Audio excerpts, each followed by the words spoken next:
Atong tagna sa pagkaroon alas 8:47 na sa mga detalye sa itong nagbagang balita sa alas 8.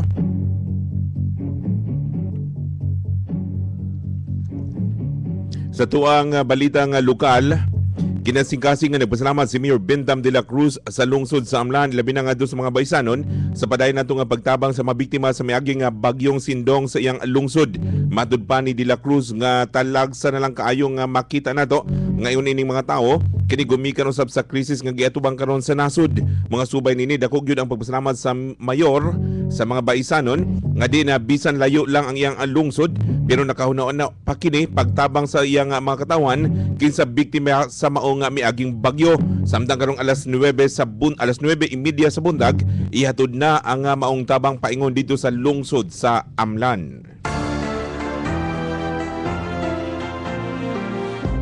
Samtang ari kita karon sa tuang balitang nasyonal,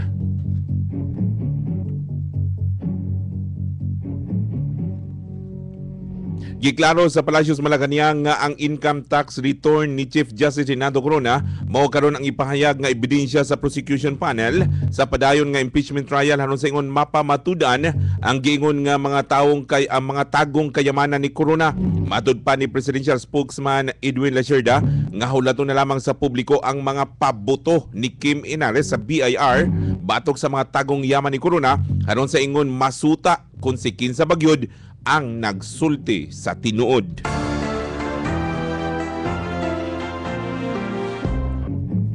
Pagasugdan na sa prosecution team karong adlaw ang paggamit sa pinulungan nga in English or Tagalog sa pagbalik sa impeachment trial ni Corona ni Supreme Court Chief Justice Renato Corona. Matud pa ni Aurora Representative Sani Angara nga karong adlaw magsugod og gamit sa pinulungan nga Tagalog ang prosekusyon kaysa ang tumong nini para mas masabtan pa kini sa publiko. Gani matud pa nga bisan pa man og lisod i-translate sa Tagalog ang ubang termino sa korte pero ila kini nga paningkamutan nga mabalin gyud kini sa pinulungang Tagalog para masabtan gyud kini sa tanang Pilipino. Dili patulan ni Senador Judge Franklin Drilon ang panawagan sa defense panel nga sa impeachment trial ni Chief Justice Corona nga mag-inhibit kini sa mao nga pag-imbestiga nga diin giakusan kini nga usa ka bias. Gimo ni Drilon ang maong pamahayag human na mahayag ang defense panel nga sa milabay adlaw nga bias daw si Drilon o kinahanglan nga mag-inhibit na kini. Matud pang Drilon walay basihanan ang maong aligasyon gumikan kay isip usa siya ka hukom. May katungod siyang mangutana ilabi na gyud sa mga testigo. Nanawagan na sa karon ng usa ka pari sa mga senator judges nga mo-aksyon kini base sa ilang posisyon o ilang una-unaon nga adunay dakong pagsalig kanila ang publiko. Kus ganon na mahayag si Father Joe Dizon nga for delikadisa kinahanglan nga dili magpaduol permi sa Pangulo ang mga senador judges aron sa ingon dili laing tan-awon sa mata sa publiko samtang nagligid pa ang impeachment trial. Kung may muduman nga sa wala pa nagsugod ang maong impeachment trial, nakigtagbo una ang pipila ka mga senador sa Pangulo kinsa miani gyud kini og ubay-ubayng batikos.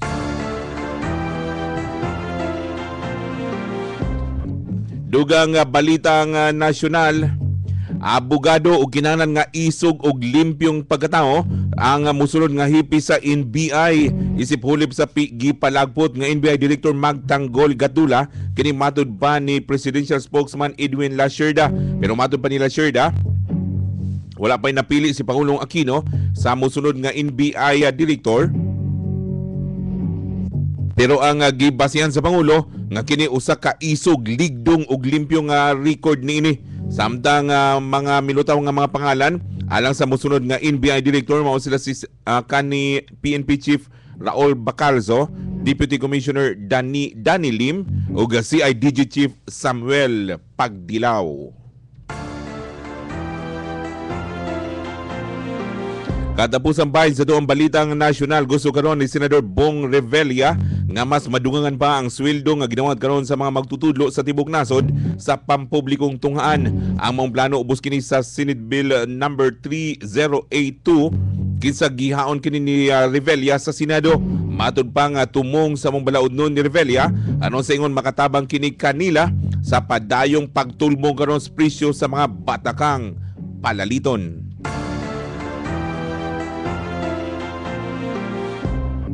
Atong tag na alas 8:52. Showbiz Balita!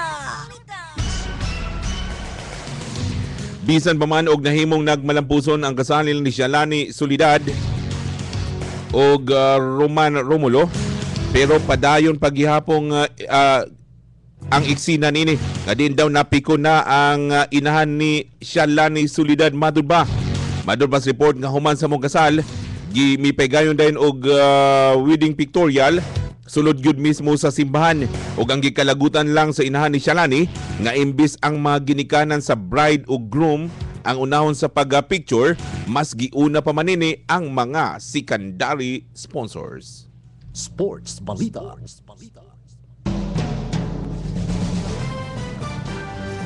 Dili lamang si Manny Pacquiao kundi bisan pa man si Floyd Mayweather Jr.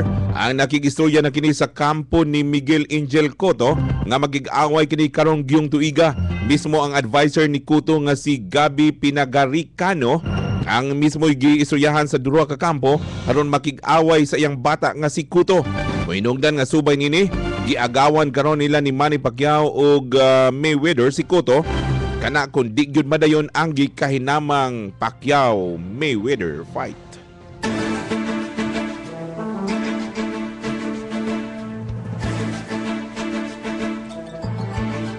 Mo katoy naglagob sa itong nagbagang balita sa alas 8. Sa dili ba no atong kinasing-kasing gayod nga pagpasalamat sa mga musunod. Ato na yung mga pagpaybalong karon daing alas 9:30 no. Ihatod na ngadto sa lungsod sa Amlan ang inyong gitunol nga tabang diri. Salamat gyud kay ninyong tanan. Ya napatay oras no, napatay pipila na lang gyud kagutlo. So hangtod lang ta alas 9:30. So do na mo'y tsansa pa nga makatunol, makahatag sa inyong tabang para sa lungsod sa Amlan, labi na gyud sa mga biktima sa bagyong Sindong.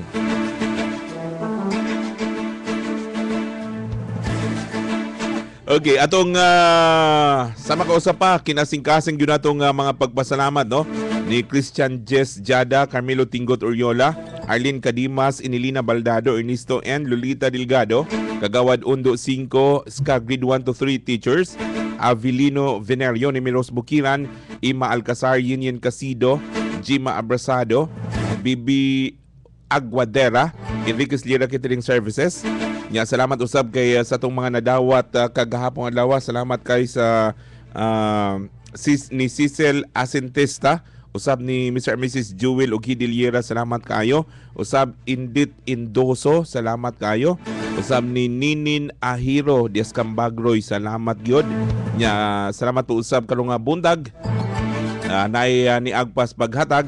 Salamat kayo ni Rinan Silvano. Okay, salamat kay Rinan Silvano. Usab ni Mrs. Inday Concepcion. Salamat usab. Napatoy mo paagpas no atong paningkamutan nga madala pa ka na imong tabang. Salamat usab kay Arlene Cadimas. Atong paningkamutan nga makuha ka na imuhang tabang karong taod-taod. Okay, hangtod atuos mo no, hangtod alas 9:30 lang ato ang pagdawat no, labi na gyud sa inyong mga paagpas nga tabang sa mga tumakaigsunan na biktima sa bagyong Sindong, labi na gyud dito sa Amlan. Kay humanini ato na ning dad-on dito sa lungsod sa Amlan. Gahulat na si Mayor de la Cruz karon dito. Okay, para sa atong paghatod nini. Sa makausapad, daghan jud kayong salamat. Ang labawng makagagahom lang ang magbalos sa inyong kaayo. Labi na gyud sa inyong gihatag nga tabang sa mga biktima sa bagyong Sindong. Mao ni tapos atong nagbagang balita sa alas 8. Kini kay sa lawag balitanan sa radyo natin FM ning adlaw karong Martes, Pitsa 24, nimpulan sa Enero 2012. Sa ngalan sa itong station manager engineer Aldwin Gravador, kini ang sibyaanan nga pirming naguna sa balita, naguna sa serbisyo publiko, naguna sa musika ang inyong pamantalaan sa kahanginan.